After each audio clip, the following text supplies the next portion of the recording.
Baik, untuk doa buka sebelum kita akan merenungkan firman Tuhan bersama-sama, minta kesediaan dari Bapak Ketua boleh pimpin kita dalam doa buka. Baik, mari kita satu di dalam doa. Ya Aba, ya Bapa kekal kudus yang bertahta dalam kemuliaan kerajaan surga, Allah Tuhan kami yang ajaib, yang kami kenal dan kami sapa di dalam nama Tuhan Yesus Kristus. Terima kasih untuk hari baru, kehidupan yang baru boleh yang bisa kami nikmati.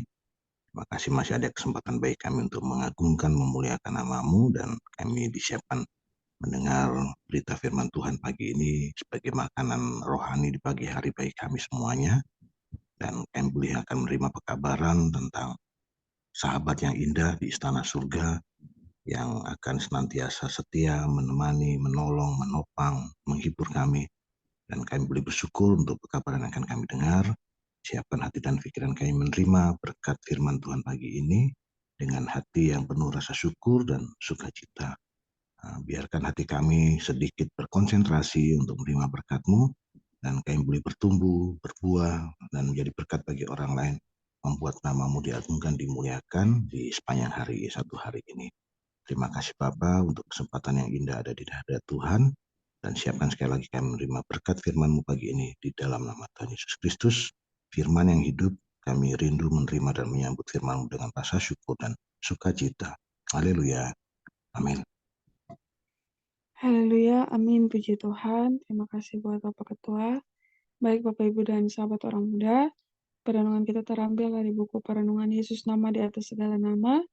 Dan bersyukur bahwa di pagi ini tema utama kita yaitu sahabat di istana surgawi.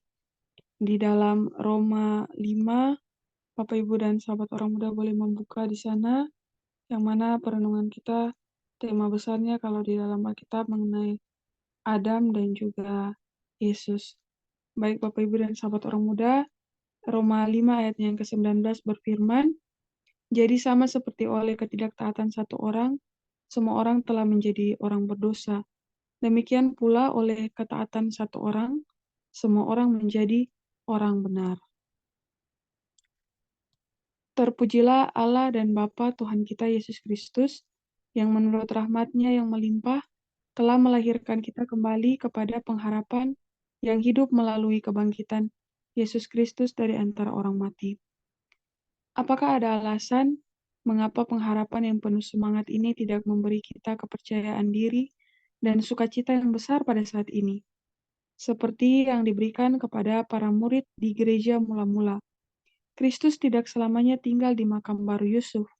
Dia telah bangkit dan naik ke tempat tinggi, dan kita harus menunjukkan iman kita agar dunia dapat melihat bahwa kita memiliki pengharapan yang hidup dan dapat mengetahui bahwa kita memiliki seorang sahabat di istana surgawi. Kita dilahirkan kembali untuk pengharapan yang hidup dan untuk warisan yang tidak dapat binasa dan tidak dapat dicemarkan dan yang tidak akan pudar, yang disimpan di surga bagi kita. Harapan kita bukan tanpa dasar. Warisan kita tidak dapat dirusak. Itu bukan sekedar imajinasi, tetapi itu disediakan di surga bagi kita, yaitu kamu yang dipelihara dalam kekuatan Allah karena imanmu sementara kamu menantikan keselamatan yang telah tersedia untuk dinyatakan pada zaman akhir. Bergembiralah akan hal itu, sekalipun sekarang ini kamu seketika harus berduka cita karena berbagai pencobaan.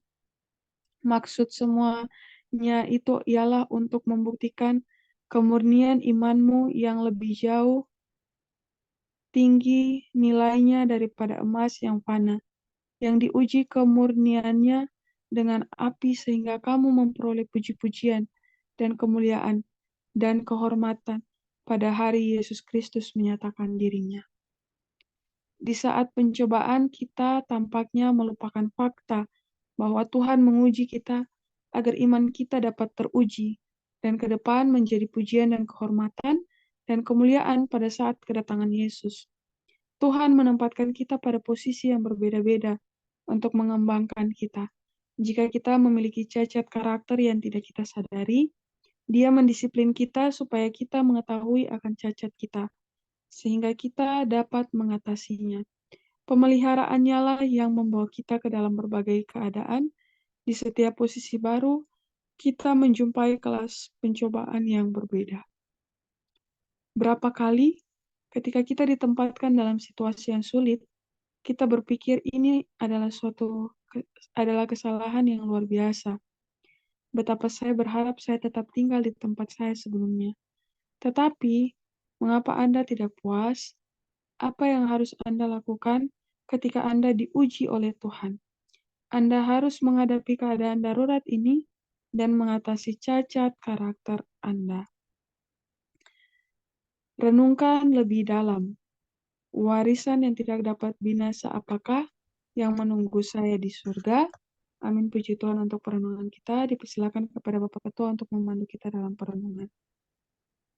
Baik, terima kasih Mira. Selamat pagi semuanya. Shalom umat-umat Tuhan pagi ini. Pagi ini kembali kita diingatkan dalam kondisi dunia yang sulit, ya makin hari bukan menjadi lebih baik. Kita diingatkan bahwa ada satu pengharapan yang indah yang tidak akan pernah pudar, yang tidak akan pernah meninggalkan kita, bahwa kita punya seorang sahabat di istana surgawi. Ya, kita punya sahabat. Dan sahabat ini akan menolong kita untuk kita boleh naik kelas.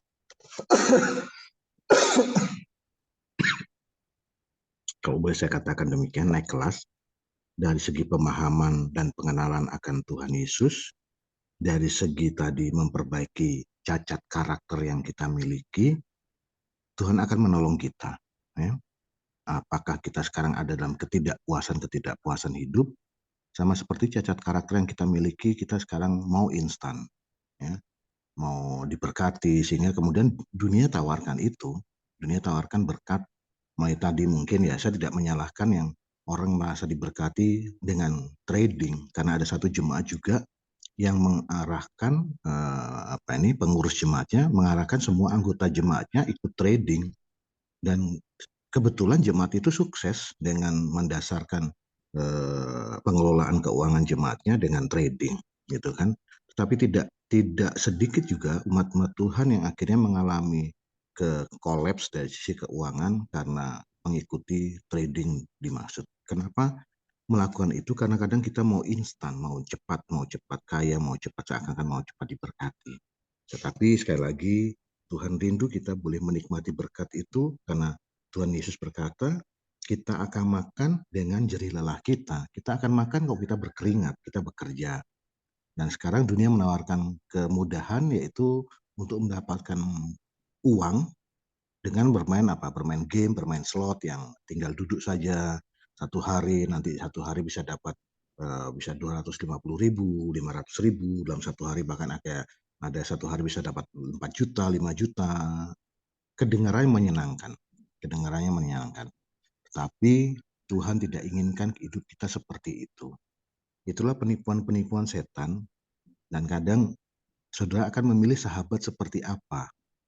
Sahabat yang menawarkan janji-janji yang enak dengan kemudahan-kemudahan, atau sahabat yang menawarkan sesuatu dengan melalui jerih lelah bekerja keras.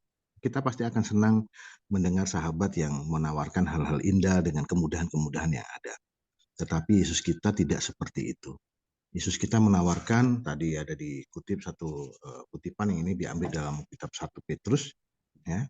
1 Petrus 1 ayat ke-5 disini dikatakan, yaitu kamu yang dipelihara dalam kekuatan Allah, karena imanmu sementara kamu menantikan keselamatan yang telah tersedia untuk dinyatakan pada akhir zaman. Ya. Bergembira akan hal itu, sekalipun sekarang ini kamu seketika harus berduka cita oleh berbagai-bagai pencobaan. Jadi kita harus bersyukur dengan kehidupan kita saat ini. Kita harus merasa puas, dan itulah berkat Tuhan, karena itulah hanya sesuatu yang seketika. Ya, seketika harus berduka cita oleh berbagai pencobaan. Dan kemudian lanjut di ayat yang ke-7, maksud semuanya itu ialah untuk membuktikan kemurnian imanmu yang jauh lebih tinggi nilainya daripada emas yang fana, yang diuji kemurniannya dengan api, sehingga kamu memperoleh puji-pujian dan kemuliaan dan kehormatan pada hari Yesus Kristus menyatakan dirinya. Nah, inilah mungkin yang Tuhan mau agar saudara dan saya boleh kuat menghadapi kehidupan. Karena apa? Kehidupan di depan kita ini adalah kehidupan yang penuh kesulitan. Tidak dunia kita tidak menjanjikan yang baik. Ya, karena firman Tuhan mengatakan ya, Daniel 12 ayat 1, saya sering mengulang-ulang ayat itu mengingatkan diri sendiri bahwa kehidupan ini makin lama makin sulit. Akan ada satu masa di mana kesulitan, kehancuran ataupun malapetaka yang kita lihat saat ini kedepannya akan lebih besar lagi. Tetapi yang menjadi pengharapan ada sahabat di istana surga. Kalau Daniel 12 ayat 1 katakan ada Mikael, ya, penghulu malaikat surga yang akan menolong dan menopang. Dan saat saudara dan saya diberkati, menjadi berkat karena itulah misi dari sahabat kita, yaitu Yesus. Roma 5 ayat 19 mengatakan, penuntun kita, jadi sama seperti oleh ketidaktaatan satu orang, semua orang telah menjadi orang berdosa. Ini berbicara tentang ketidaktaatan Adam. Demikian juga oleh ketaatan satu orang, semua orang menjadi orang benar. Ini adalah cerita tentang ketaatan Yesus yang menolong kita diberkati. Dan sekarang bagaimana dengan kita? Bisa tidak karena ketaatan kita, kita menjadi berkat bagi lingkungan di mana kita berada. Di rumah tangga, di lingkungan di kantor, di mana kita ada, kita diperhitungkan dan bisa kita mungkin seperti menjadi Abraham yang mau berhitung-hitungan dengan Tuhan. Tuhan, ya, iman saya mungkin tidak sempurna. Biarlah lewat kehidupan saya, Tuhan boleh perhitungkan, berkati orang-orang di sekitar saya. Ya, mungkin seperti itu yang dinyatakan Roma 5 ayat 19 secara rohani, menolong kita bahwa kita punya sahabat di surga, dan sahabat itu menolong kita juga untuk boleh kuat memperbaiki cacat karakter kita. Cacat karakter kita yang terbesar yaitu apa? Egois. Kita mau diri kita dilayani, kita mau diri kita yang terbaik, kita mau diri kita yang diutamakan. Tetapi Yesus mengajar kita, sahabat kita, utamakanlah orang lain. Anggap orang lain lebih penting. Ya, tetapi kadang tadi ada sahabat yang tidak menyenangkan, yang selalu lawan daripada Yesus, lawan daripada kebaikan, yang mengajak kita, mengarahkan kita menuju kepada jurang kebinasaan. Ya, kalau cerita tentang trading, tawaran-tawaran multi level marketing, juga tentang bisnis-bisnis, sungguh senang. Saya sendiri juga pernah terpengaruh, tapi ya puji Tuhan tidak sampai terjerumus. Tapi kemudian Tuhan sadarkan bahwa itu bukan cara Tuhan. Itu bukan cara Tuhan untuk kita diberkati. Dan saat kita jatuh pun, Tuhan bersyukur, kita bersyukur Tuhan boleh pulihkan. Ya, Tuhan pulihkan. Tapi kalau Tuhan tidak pulihkan, apakah kita masih bisa menyebut Tuhan itu baik? Apakah kita masih bisa bernyanyi memuji Tuhan bahwa Tuhan itu melihat segala perkara dalam hidup kita? Ya, iman kita Tuhan ajak bertumbuh, sehingga saat bertumbuh kita boleh berkata seperti ketiga pemuda Ibrani dan dalam Daniel 3, ya, Daniel 3. Di sana dikatakan Daniel 3, kutipannya mungkin Daniel 3:17 dan apa. Jika Allah kami yang kami puja sanggup melepaskan kami, maka ia akan melepaskan kami dari perapian yang menyala-nyala itu dan dari dalam tanganmu ya Raja. Tetapi seandainya tidak, hendaklah Tuanku mengetahui ya Raja, bahwa kami tidak akan memuja dewa Tuanku dan tidak akan menyembah patung emas yang Tuanku dirikan itu. Bisakah iman kita bertumbuh, dan Yesus mau iman kita bertumbuh jika kita tetap terpuruk dalam hal finansial? Tadi mungkin, mohon maaf, mungkin Ibu Endang kalau tadi sertifikatnya ternyata tidak bisa ditebus dan lain sebagainya. Bisa tidak tetap dari mulut kita tetap berkata, menyampaikan pujian bahwa Tuhan itu baik. Dan kita memang suka seperti itu, karakter cacat mental kita selalu mau instan. Contoh, sakit kemudian mau ke dokter, minum obat, besok sembuh. Berteriak minta tolong Tuhan. Padahal kadang kita tidak paham kesakitan kita yang terjadi itu juga karena kesalahan kita selama bertahun-tahun mengelola tubuh dengan salah, mengkonsumsi hal-hal yang Tuhan tidak inginkan, memanage pikiran dengan salah, cara beristirahat dan sebagainya, dan gitu menjadi satu timbunan penyakit, dan kemudian kita unfall, dan kemudian kita ke dokter berdoa buat Tuhan, besok minta sembuh.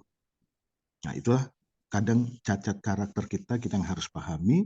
Tuhan baik, selamanya sahabat kita itu baik. Tetapi Tuhan mau menguji iman kita untuk bertumbuh, naik kelas secara pengenalan akan Tuhan, tentang iman kita, Dan kemudian kita juga boleh menjadi berkat, karena Yesus telah menjadi berkat bagi kita, bagi saudara dan saya semuanya. Sehingga pagi ini tantangannya yaitu warisan yang tidak dapat binasa apakah yang menunggu saya di surga? Tentu itu adalah warisan keselamatan. Tentu itu warisan keselamatan. Kemudian warisan keselamatan itu harus kita nyatakan dalam kehidupan kita saat ini. Dalam bentuk apa? Benar tidak kita menjadi umat Tuhan yang berbeda dengan dunia ini karena kita sudah menerima warisan keselamatan. Dengan apa? Hidup dari hari lepas hari untuk tadi melepaskan, menghilangkan dengan pertolongan sahabat kita di surga, cacat mental kita, cacat karakter kita. Sehingga kemudian warisan keselamatan yang dijanjikan di surga nanti benar-benar boleh menjadi bagian kita. Selama kita tetap memiliki cacat karakter, kesombongan, rasa tidak puas diri, bermegah, dan lain sebagainya, hal-hal yang setan miliki, ketidakpuasan, kekecewaan, kita juga tidak akan menikmati berkat di surga tadi, yaitu apa? Keselamatan yang Yesus janjikan. Karena Tuhan menolong kita pagi ini, bahwa kita memiliki sahabat di istana surga, dan sahabat di istana surga itu juga akan menjadi sahabat dari sahabat-sahabat yang lain. Contohnya, saya mengambil contoh di Alkitab, seperti Husai, sahabat dari Daud yang tetap tinggal di istana meskipun Daud harus keluar dari istana karena pemberontakan anaknya Salomo. Husai menjadi sahabat penasihat yang indah bagi Daud.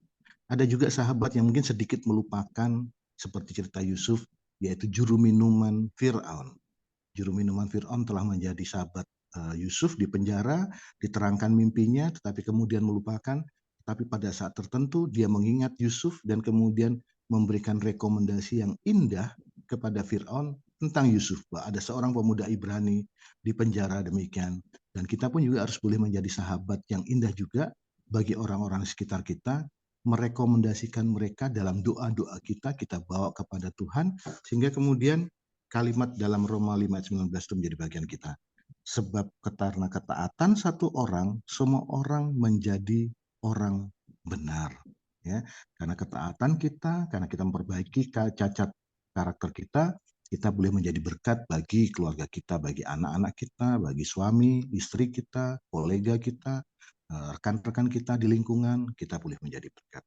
Kiranya Tuhan boleh menolong kita, mengingatkan kita bahwa kita punya sahabat di istana surgawi, dan kita pun punya sahabat-sahabat terindah saat ini. Kita memiliki berapa tadi? 17 sahabat terindah dalam Zoom ini. Kita boleh saling mendoakan, boleh saling menguatkan, dan kita tetap terhubung dengan sahabat terindah kita di surga, di surgawi, dan kita boleh belajar bersama-sama untuk memperbaiki kehidupan kita, cacat karakter kita menjadi indah dan mulia, dan kita disiapkan menerima warisan kerajaan surga, keselamatan di dalam kerajaan surga. Tuhan Yesus memberkati kita di pagi hari ini lewat perenungan sahabat di istana surgawi. Amin. Amin, terpujilah Tuhan. Terima kasih untuk perenungan dari Bapak Ketua. Puji Tuhan kita punya sahabat surgawi yang setia mendisiplin kita, menuntun kita untuk ada dalam pembaharuan dari cacat-cacat karakter kita, untuk mempersiapkan kita bersama-sama untuk menantikan kedatangannya yang kedua kali. Amin, puji Tuhan, Bapak Ibu dan sahabat orang muda, untuk sahabat kita di surga, sangat dekat sekali dengan kita, sahabat, dan untuk itu pada saat ini kita akan memohon bagi sahabat kita ada dalam persekutuan doa bersama. Mau menyapa dulu sebelumnya, Shalom, selamat sore buat Pak Ahok, juga selamat pagi buat Ibu Selvi, Ibu Susiani, juga buat Pastor Tony ya, Pendeta Tony, selamat bergabung. Baik Bapak Ibu dan sahabat orang muda, mari kita persiapkan hati dan pikiran kita, dan sebelum kita akan masuk dalam doa bersama, saya mengundang kita untuk kembali